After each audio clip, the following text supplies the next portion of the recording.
Bienvenue dans le jour 1 du challenge L'argent ne doit plus être un problème pour les femmes que je lance moi Priscille dans le cadre du psaume Priscille School of Money.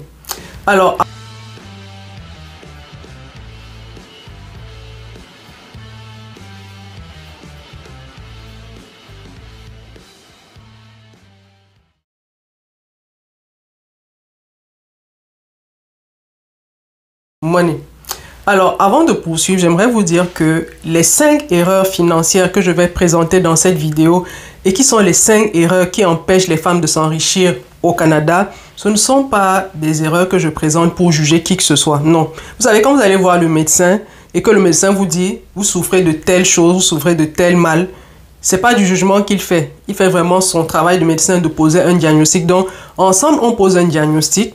Et il est vraiment question qu'ensemble, on trouve des solutions pour que, à la fin, l'argent ne soit plus un problème pour les femmes. Donc, mesdames, c'est pas du jugement, c'est vraiment un diagnostic froid. Ne vous sentez pas personnellement attaqué ou personnellement visé. L'idée vraiment, c'est que à un moment donné, chacune prenne conscience de ce qu'elle est capable de faire pour que financièrement, ça aille mieux, pour que financièrement, elle se sente confortable. Parce que, reconnaissons-le, l'argent, quoi qu'on dise, non seulement c'est une grosse source de tension pour le couple, mais c'est également une grosse source de stress pour soi-même. Ça veut dire que quand financièrement, vous n'êtes pas confortable, il y a de fortes chances que vous développiez d'autres douleurs. Donc, rendons-nous à l'évidence, l'argent c'est très important et c'est encore plus important au Canada. Et retenez bien que l'idée c'est pas de juger qui que ce soit, c'est vraiment de poser un diagnostic et qu'ensemble on puisse trouver des solutions. Donc la première erreur financière qui empêche les femmes de s'enrichir et de s'enrichir au Canada, c'est le fait de n'avoir aucune source de revenus. Et j'adresse cette problématique de manière spécifique au Canada parce qu'on sait qu'il y a beaucoup de mamans qui restent à la maison. Ce n'est pas un choix voulu, c'est pas une décision qu'elles assument. C'est parfois parce que en garderie, il n'y a pas de place. Ça veut dire que elles ont un enfant en bas âge.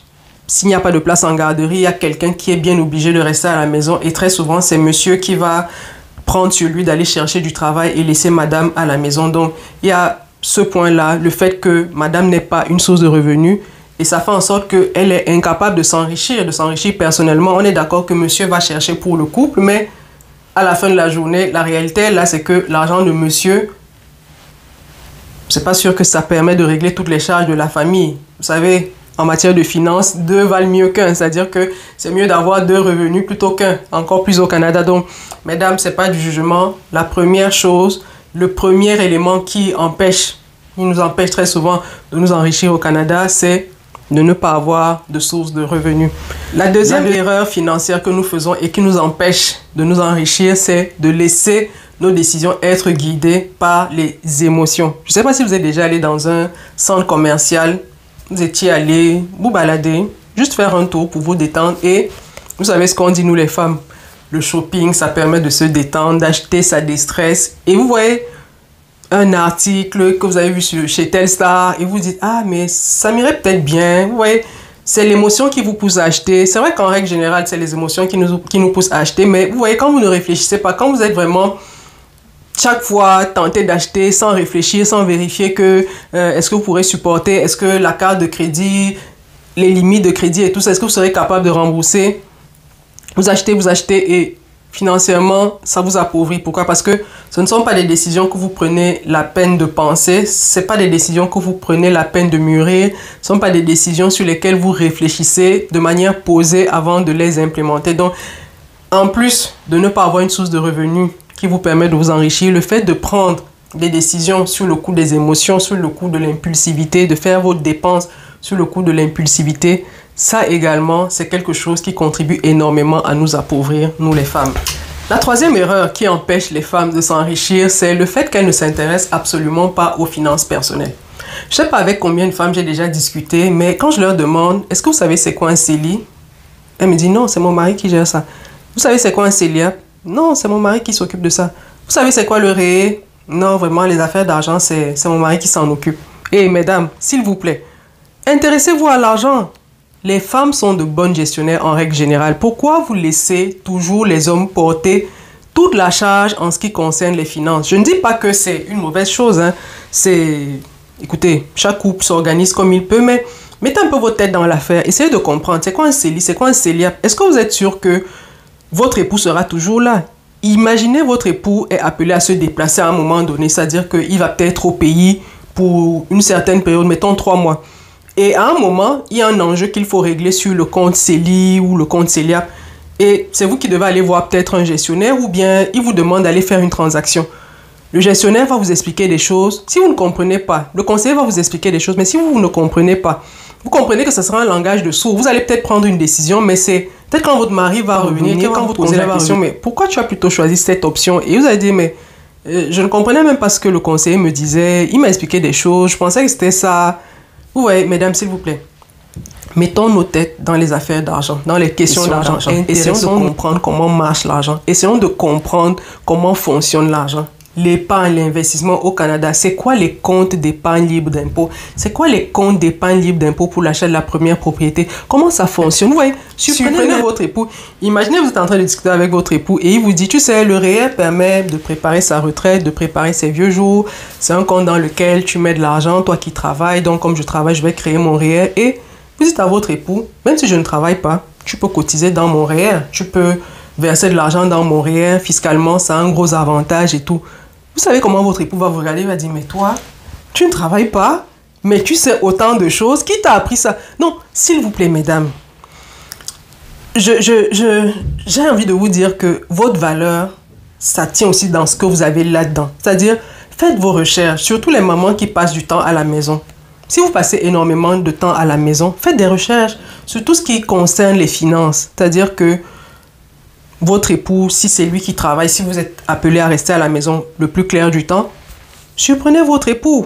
Si vous avez une discussion, vous lui dites, est-ce que tu sais qu'il serait peut-être intéressant pour nous d'avoir un CELI?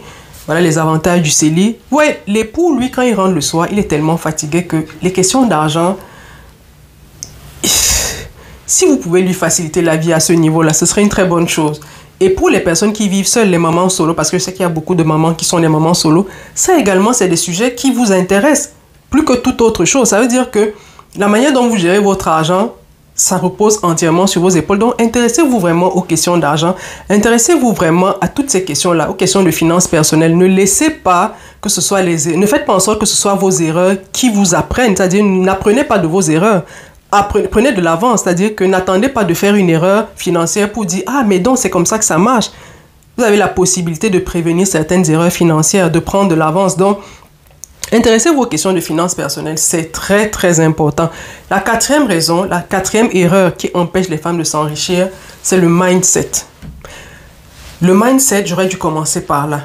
Pour beaucoup de femmes, l'argent c'est quelque chose de tellement compliqué à avoir. Pour beaucoup de femmes, l'argent c'est quelque chose de tellement pénible que pour elles, s'enrichir même, c'est pas un terme c'est pas pour elles. C'est-à-dire quand on dit qu'une femme est riche, on parle de tout le monde sauf d'elle-même. Je crois que cette raison-là devrait être la première. Ne soyez pas surpris qu'au montage de la vidéo, je commence par cette raison-ci. Donc, la première raison, je dirais, qui empêche les femmes de s'enrichir, c'est le mindset. Le mindset. Pour beaucoup de femmes, quand on parle de s'enrichir, quand on parle de femmes riches, quand on dit qu'une femme est riche, quand on dit qu'une femme est capable d'être riche, beaucoup de femmes voient toutes les autres femmes sauf elles-mêmes. Ça veut dire que mentalement même, vous ne vous imaginez pas comme une personne riche. Mentalement même, vous ne vous considérez pas comme quelqu'un qui est capable d'être riche. Et vous savez, tout part de là. La limite que vous vous mettez dans la tête, ça sera une limite physique à un moment. Ça veut dire que si mentalement vous dites que ce n'est pas à votre portée, ce n'est pas pour vous, il y a de fortes chances que physiquement, vous vous retrouviez avec des limitations qui se sont matérialisées, c'est-à-dire qui sont quittées de votre esprit et qui se matérialisent au quotidien. Donc, levez déjà cette barrière psychologique-là de vous dire que l'argent, c'est pas pour vous. Quand on dit qu'une femme est riche, on parle de toutes les autres femmes, sauf de vous-même. Levez-vous cette barrière psychologique-là et il y a énormément d'exercices que vous pouvez faire pour lever cette barrière-là. C'est-à-dire que la plus simple qui me vient à l'esprit, c'est déjà la visualisation. Visualiser souvent, c'est-à-dire que vous savez, vous êtes au Canada, hein, vous pouvez aller dans une boutique Tesla, vous dites vous voulez voir un véhicule Tesla, on ne va jamais vous dire qu'on ne va pas vous faire conduire la Tesla. Non, on va toujours vous faire essayer, vous allez regarder. Allez dans des lieux qui inspirent la richesse. Vous allez bien sûr mettre en œuvre tous les aspects extérieurs qui vont donner envie de vous servir. Par exemple, vous n'allez pas vous habiller en quenille et aller dans ces magasins-là, c'est-à-dire vous allez aller d'une certaine façon. Et la façon dont même vous allez vous vêtir, vous allez voir qu'au niveau de votre mindset, il y aura un changement. Donc, allez dans des boutiques de concessionnaires, allez regarder dans les supermarchés, regardez les choses qui coûtent cher. Ces choses que vous dites ne sont pas à votre portée. Et essayez un peu certaines choses. Essayez de vous visualiser là-dedans. Allez dans les quartiers riches, les quartiers chics dans votre ville. Allez visiter. Vous voyez, de baigner dans cette atmosphère-là, de vous dire que c'est quelque chose que physiquement même vous êtes capable de voir. Imaginez la maison de vos rêves. Allez sur Internet, téléchargez une maison qui ressemble à la maison de vos rêves, à la voiture de vos rêves. Commencez à rêver grand, à rêver à ce que vous souhaiteriez vivre si vous étiez riche. Vous allez voir que peut-être pas en un jour, peut-être pas en 2 jours, peut-être même pas en un an, vous allez faire le shift, mais à un moment donné, pour vous, ça sera également une possibilité que vous soyez une personne riche. À un moment donné, votre cerveau va admettre la possibilité que vous également, vous puissiez être une personne riche. Votre cerveau sera ouvert à la possibilité que vous pouvez être une personne riche. Et quand votre cerveau a déjà accepté que vous pouvez être une personne riche, la suite, ça se passe avec vos mains. C'est vous qui travaillez maintenant pour que ce que votre cerveau a accepté se matérialise. Donc, mesdames, cassez la barrière mentale qui vous fait croire que vous êtes incapable d'être riche, que la richesse c'est pour toutes les autres femmes sauf vous. Vous êtes riche et vous êtes capable d'être riche. La 5e erreur financière qui empêche les femmes de s'enrichir, c'est l'accumulation des dettes. Je ne sais pas si c'est parce que le mot dette, c'est un mot féminin que les femmes aiment la dette, mais les dames, s'il vous plaît, il y a de bonnes et il y a de mauvaises dettes. Il y a des dettes que nous prenons, mais qu'on aurait pu et qu'on aurait dû s'éviter. Ne nous portons pas systématiquement vers la dette.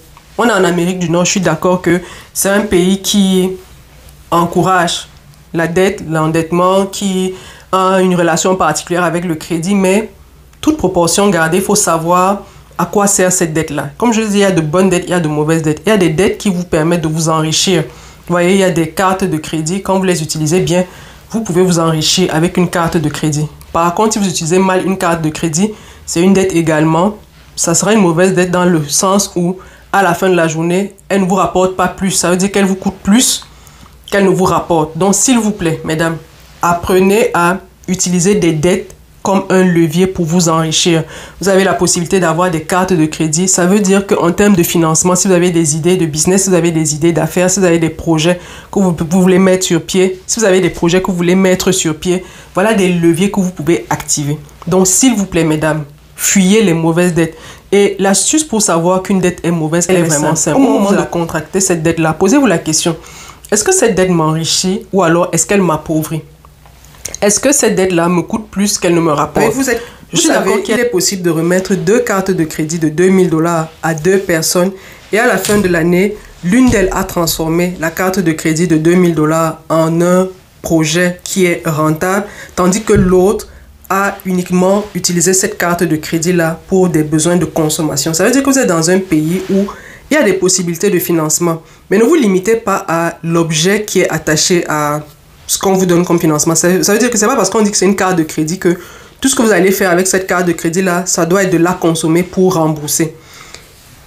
Intégrez bien qu'avec une carte de crédit, vous pouvez faire beaucoup de choses pour vous enrichir. Je vous ai dit, on peut remettre 2 cartes de crédit de 2000 $ à 2 personnes différentes et à la fin de l'année, l'une d'elles a réussi à transformer ces 2000 $ à un actif de plus de 2000 $. Tandis que l'autre a consolidé ce passif-là. Ça veut dire que les 2000 $ sont devenus une grosse dette qu'elle n'a même pas dû payer, qu'elle n'a même pas pu payer. Donc, faisons vraiment attention à ces leviers qui sont accessibles, mais qu'on utilise parfois dans le mauvais sens. Beaucoup de femmes aujourd'hui considèrent que pour investir, elles ont besoin d'attendre d'avoir un 1000 $, un 10 000 $, un 15 000 $. Je vais vous dire une citation du président Nicolas Sarkozy qui avait été interviewé une fois au sujet de l'argent et du financement des projets. Et le président Sarkozy a dit, ce n'est pas l'argent qui fait le projet, c'est le projet qui fait l'argent. Ça veut dire que si vous voulez investir, c'est pas l'argent qui va se mettre en marche et faire l'investissement. C'est l'investissement que vous voulez faire qui doit créer de l'argent. Ça veut dire que l'argent, il est là. L'argent est là, il est quelque part. Mais parfois, il n'y a tout simplement pas d'éléments qui fait en sorte qu'on mobilise cet argent-là pour la bonne raison. Imaginez un exemple typique. Quand on parle d'investissement, il y a des personnes, quand vous leur dites, et des comptes d'épargne, et des comptes d'épargne libres d'impôts, c'est un coussin de sécurité, ça peut vous aider dans des situations urgentes et ça peut même vous aider pour vos projets à venir et tout. Vous avez des personnes qui sont persuadées que pour avoir des comptes d'épargne, des comptes de placement, pour avoir des comptes dans lesquels elles investissent, elles doivent absolument avoir des milliers de dollars. Ça veut dire que si elle a moins de 1000 dollars, si elle a moins de 500 dollars, elle ne peut pas aller ouvrir, elle ne peut pas aller investir. Ça veut dire qu'à partir du moment où vous avez un projet, à partir du moment où vous avez un objectif, vous aurez l'argent. C'est-à-dire, quelle que soit la manière, vous aurez l'argent pour alimenter ce projet-là, pour faire vivre ce projet-là. Je vous prends un cas typique, hein. N'allons pas chercher loin. Quand vous regardez votre procédure d'immigration au Canada, pour ne prendre que cet exemple-là, combien coûte une procédure d'immigration au Canada? Ok, donc, maintenant, est-ce qu'au moment où vous avez commencé votre procédure d'immigration au Canada, est-ce que vous aviez déjà les fonds disponibles? Est-ce que l'argent était posé et à chaque étape, vous alliez juste décaisser l'argent quelque part et vous placer? Je suis sûr que pour la plupart d'entre vous, vous avez commencé avec ce que vous aviez, vous vous êtes dit, on va gérer un pas après l'autre, une étape après l'autre. C'est pareil pour l'investissement. Donc, ne vous dites pas que, ok, je souhaite investir, mais j'attends le jour où j'aurai 1000 dollars. Non. C'est le projet qui fait l'argent. Ça veut dire que créez déjà un CELI. Dites-vous, j'ai un 25 dollars, je mets dans ce CELI-là. Le jour où j'aurai un 30 dollars, je mettrai. Vous savez, quand vous faites ce type d'exercice-là, à la fin de l'année, vous aurez certainement dans votre CELI plus que si vous aviez attendu d'avoir la somme qui pour vous est la somme parfaite pour ouvrir un CELI. Donc, c'est vraiment juste pour vous encourager à commencer à investir, commencer à épargner, mais dans les bons comptes, parce que dans les prochaines vidéos, je vais vous dire les bons comptes pour mettre vos placements et les comptes dans lesquels il ne faudra pas aller faire vos placements parce que quand on croise avec des éléments comme l'inflation, ces comptes-là vous appauvrissent plutôt. Donc, faisons vraiment attention à la notion d'investissement, à l'idée qu'on a toujours de reporter à plus tard quelque chose qu'on peut faire aujourd'hui et qui est à notre portée. Donc, voilà ce que j'avais à vous dire pour cette première vidéo du psaume, Pre-Sale School of Money. Dites-moi si ça vous a intéressé. Donc, je récapitule dans les commentaires, j'ai certainement oublié une erreur.